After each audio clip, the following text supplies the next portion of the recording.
उस वीडियो में 5वां नंबर क्वेश्चन बता चुके हैं। अब इस वीडियो में आपको 6ठा नंबर क्वेश्चन बता रहा है। ठीक है, देखो तो क्वेश्चन पढ़ रहे हैं।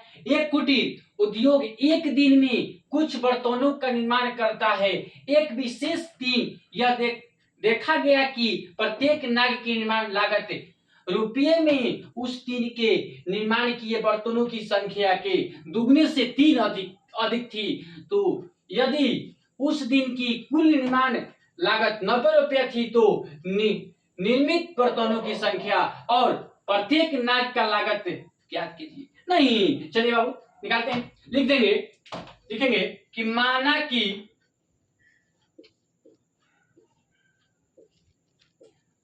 कि निर्मित बर्तनों की संख्या क्या बाबू? x है। माना कि निर्मित बर्तनों की संख्या x है तथा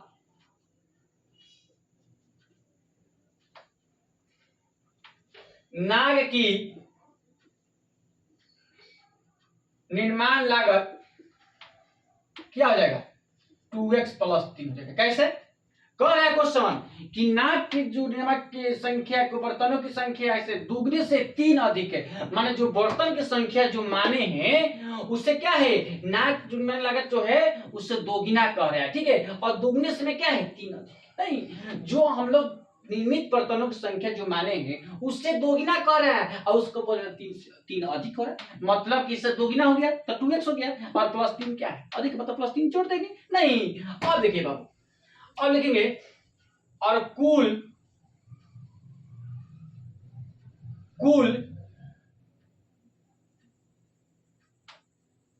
निर्माण लागत दे दिया है। कुल निर्माण लागत कितना दिया है बाबू? 90। कुल निर्माण लागत कितना दिया है? 90। नहीं, तब ना देंगे। प्रश्न से कह रहा है जितना है तो क्या माने हैं? x माने हैं। निर्मित बर्तन से x माने हैं। नहीं, और नाग निर्माण लागत कितना माने? 2x + 3 बराबर कितना दिया है? 90 दिया है। अब इसको हल कर देंगे, जो आंसर होगा उसका आंसर हो जाएगा। नहीं, देखिए 2 में x² गुना करें 2x² हो जाएगा प्लस 3 में x गुना करेंगे तो 3x हो जाएगा बराबर 90 जोड़ देते। नहीं, अब देखिए बाबू 2x² + 3x और -90 सेट कर देंगे बराबर 0। नहीं,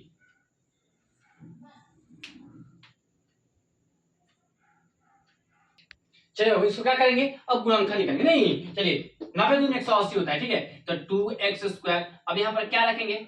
ठीक है, तो +15x - 12x +15x में से -12x घटाएंगे तो +3x हो जाएगा।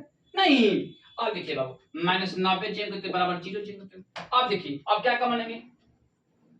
तो अब आपको x कॉमन ले लेंगे। नहीं, तो क्या बच गया? 2x + 15 बच गया। -6 कॉमन ले लेंगे तो 2x + 15 हो जाएगा बराबर क्या? नहीं, 6 दूनी 12 - 12x।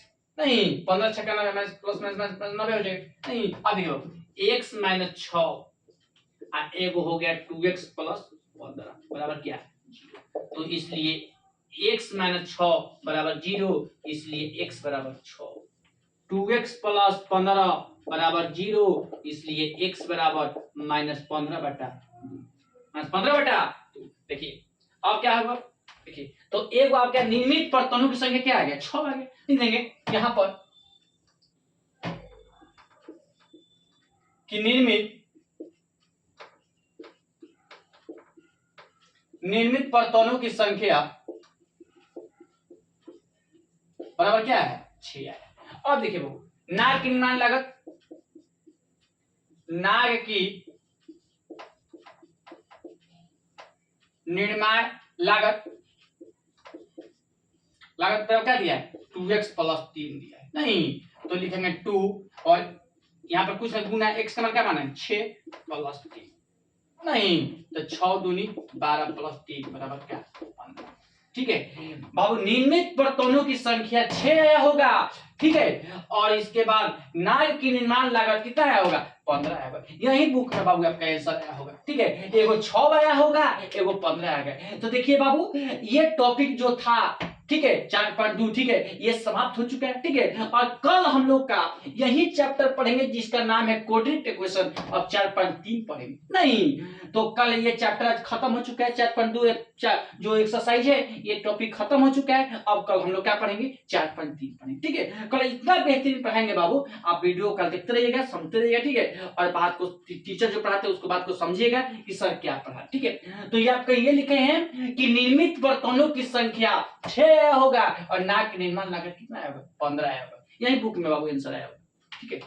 चलिए बाबू, तो ये बहुत अच्छा क्वेश्चन था, ठीक है, ये VBI क्वेश्चन नहीं है, ये एग्जाम में क्वेश्चन नहीं आता है, ठीक है, आज तक ये क्वेश्चन एग्जाम में नहीं आया, ठीक है, मतलब जब से हम यहाँ पढ़ा रहे हैं, ठीक है, 10वीं क्लास का जो भी हम 10वीं क्लास के जो भी पढ़ाते हैं, ठीक है, बाकी आज तक ये क्वेश्चन जो है एग्जाम में नहीं आया, ठीक है। तो इसको मत मानिएगा कि क्वेश्चन आएगा, ठीक है, बाकी क्वेश्चन जो बताया जाता है उसको समझ जाता है, ठीक है, मतलब कोई पूछ भी सकता है कि बाबू ये कैसे बनेगा, क्या होगा, तो देखिए समझ लीजिए, लिखा हुआ है कि ये मानक निर्मित बर्तनों की संख्या 1 माने हैं, तो नाव की निर्माण लागत क्या है, 20 नहीं,